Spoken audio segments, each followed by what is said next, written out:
ሰማያዊ ሰማያዊ ሰማያዊ ሰማያዊ ሰማያዊ ኢየሱስ ናዝራዊ። እንኳን ለብርሃነ ጥምቀቱ በሰላም አደረሳችሁ።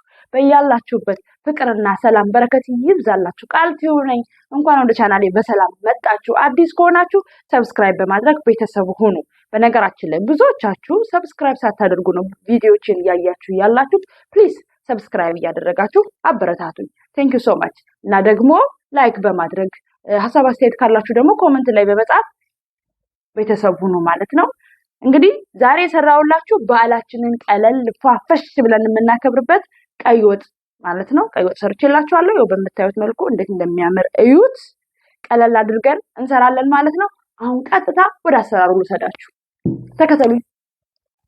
እዚህ ጋር እንደምታዩት 1 ኪሎ ሽንኩርት ልጬ በማሽን ነው የፈጨሁት እኔ። እናንተ ከፈለጋችሁ ግን በእጅ ከተፉ። እኔ በማሽን ነው የፈጨሁት።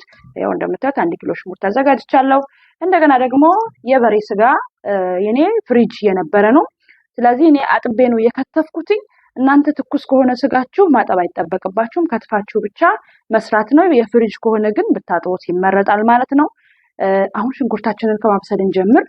ቀስ እያልን ደግሞ በርበሬውን የሚያስፈልጉንን ቅመማ ቅመሞች እናያለን ማለት ነው። ሽንኩርታችንን እናብሰል። እንግዲህ ሽንኩርታችንን በዚህ መልኩ ማብሰል እንጀምራለን። ጨው ጨምሬያለሁ። ጨው ጨምሬ እያበሰልኩት ነው። ቡኒ እስኪሆንልን ድረስ በደንብ እናበስላለን። መጀመሪያ ግን በጨውና ብቻውን ሽንኩርቱን በእንፋሎት ካበሰልነው በኋላ የተወሰነ ከዛ ዘይት ጨምረን እናበስለዋለን ማለት ነው። እየከደንን ቶሎ ቶሎ እያየ ነው እያሸ ነው እናበስላለን። እኔ ቪዲዮውን ፈጠን ያደረግኩት ያው ረጅም ስለሆነ እንዳይሰለቻችሁ በሚል ነው። ሽንኩርቴ እንደዚህ ቡኒ ወደ ቡኒ ነገር ሲቀየር መብሰሉን ቼክ አድርጉና በርበሬ 4 የሾርባ ማንኪያ በርበሬ ነው የተጠቀምኩት። 4 የሾርባ ማንኪያ በርበሬ ያደረኩኝ።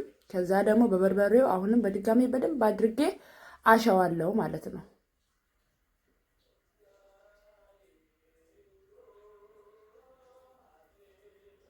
በደንብ ማሸት አለብን። በነገራችን ላይ በርበሬና ሽንኩርቱን መጀመሪያ ምንም ሳንጨምር ቶሎ ቶሎ እጃችን ሳይነሳ እሳቱን ለስለስ አድርገን በደንብ ማሸት አለብን።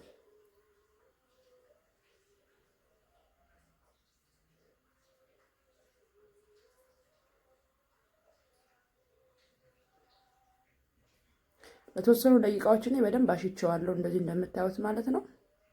አሁን ውሃ ሞቅ ያለ ውሃ ጠብ እያደረግን ደግሞ አሁንም በደንብ እናሸዋለን። ውሃ ጠብ እያደረግን እየከደንን እየከፈትን ቶሎ ቶሎ እናሸዋለን። እሳቱ ለስለስ ማለት አለበት። እጃችን ግን ቶሎ ቶሎ እንዳይቃጠልብን በርበሬው ማለት ነው። ይሄው እንደምታዩት አሁን ፍረሽ ነጭ ሽንኩርትና ዝንጅብል ጨቅጭቄ ወይም ፈጭቼ ነው የጨመርኩበት። ፍረሽ ቢሆን ሞር ይመረጣል። አሁን አብሬ ደግሞ ከነጭ ሽንኩርቱ ጋር አሸዋለሁ ማለት ነው። ከዚያ ደግሞ የማቁላያ ቅመም አለኝ። የማቁላያ ቅመም ደግሞ ጨምርና አሁንም በማቁላያ ቅመም አድርጌ በደንብ አሁንም ደጋግሜ አሸዋለሁ። ውሃ ጠብ እያደረኩኝ የፈላ ውሃ።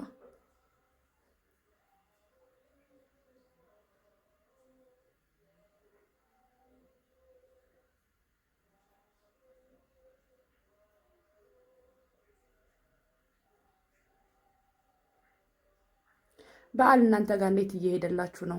እኛ ጋር እግዚአብሔር ይመስገን ጥሩ ነው። በነገራችን ላይ በአርቲስት ነፃነት ህልፈት በእውነት እኔ በጣም አዝኛለሁ። ሁላችሁም አድናቂዎቹ በያላችሁበት እግዚአብሔር ጽናቱን ይስጣችሁ። እዚህ ጋር እንግዲህ ይሄው እንደምታዩት የማቁላያ ቅመሙን ጨምሬ አሸሁት። እንደገና ቂቤ የበሰለ ቂቤ አደረኩበት 1 ሾርባ ማንኪያ። አሁንም እንደዚሁ ቶሎ ቶሎ አሸዋለሁ በቂቤው በቅመሙ ቆንጆ ጣዕም እንዲይዝልን እናሸዋለን። የፈላው እንደዚሁ ጠብ እያደረግን ማለት ነው፣ ደርቆ እንዳይቃጠልብን።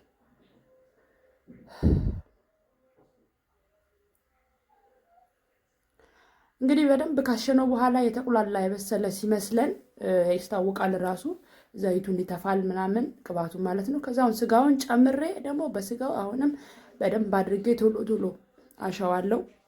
እሳቱን ለስለስ አድርጌ በደንብ አድርገን ነው የምናሸው። እኔ አንድ አጥንት አለችው፣ አንድ አጥንት አድርጌያለሁ። እናንተ አጥንት ካለው በዛ ያለ አጥንት ካለ ግን ቀድማችሁ አጥንቱን ጨምራችሁ አጥንቱን የተወሰነ እሹት፣ አብስሉት። ከዛ በኋላ አነስ አነስ ያለውን ስጋ ደግሞ ጨምሩ። እንደምታዩት በጣም እያሸሁት ነው።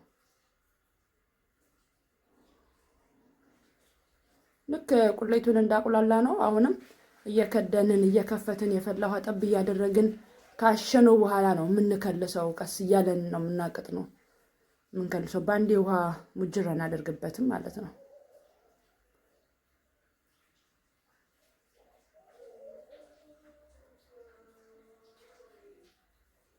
ያው እንደምታዩት እንግዲህ እየከፈትኩ እየከደንኩ አሁን እንትን እያልኩት ነው። በደንብ አሽቼዋለሁ። ባይዘዌ ያው እኔ ደቂቃውን ለእናንተ አሳጥሬዋለሁ። እኔ ረጅም ሰዓት አሽቼዋለሁ። ስጋውን የበሬ ስጋ ስለሆነ ትንሽ ሰዓት ይወስዳል ለመብሰል፣ እንደ በጋ አይደለም። ካሸሁት በኋላ ነው እንደዚህ አሁን ቀስ እያልኩ እየከለስኩ ያለሁት። ከዛው መጨረሻ ላይ የምንጨምረው ቅመም ኮረሪማ ይሆናል ማለት ነው። ኮረሪማ እንጨምራለን። ያዋሃድኩት ነው። በነገራችን ላይ እኔ ቲማቲም አልተጠቀምኩም። ቲማቲም ብዙ ጊዜ እኔ ቀይ ወጥና ምስር ላይ ዶሮ ላይ ቲማቲም እኔ መራጭ አይደለሁም፣ አልጨምርም። እናቴ እንደዛ አላስተማረችኝም። ቲማቲም አልጨምርም ቢቻል ግን ያው በዛ ለማድረግ የኑሮ ጉዳይም ትንሽ ከበድ ስለሚል አስገዳጅ ከሆነ መጨመር እንችላለን። ግን ቲማቲም ባይገባ ሞር እኔ ጥሩ ነው ብዬ አስባለሁ። አሁን እንግዲህ እንደዚህ ቅባቱን ተፍቶልናል። ከዛ አሁን የምንጨምረው የመጨረሻ ቅቤያችንን አንድ አሁንም የሾርባ ማንኪያ ጨምሬበታለሁ። ይህ እንግዲህ የመጨረሻው ነው። ያው በዚህ መልኩ እንግዲህ ሰርቼላችኋለሁ።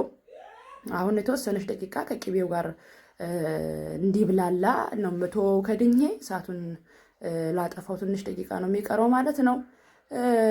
እንግዲህ ይህንን ይመስላል። በእውነት ሰርታችሁ ሞክሩት። በጣም ቆንጆ ነው፣ ጣፋጭ ነው።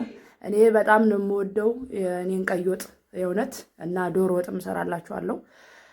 መልካም በዓል ይሁንላችሁ። በዚህ መልኩ ወጣችን ተጠናቋል። ከድነን የተወሰነ እንዲብላላ እንዳልኳችሁ እንተወዋለን።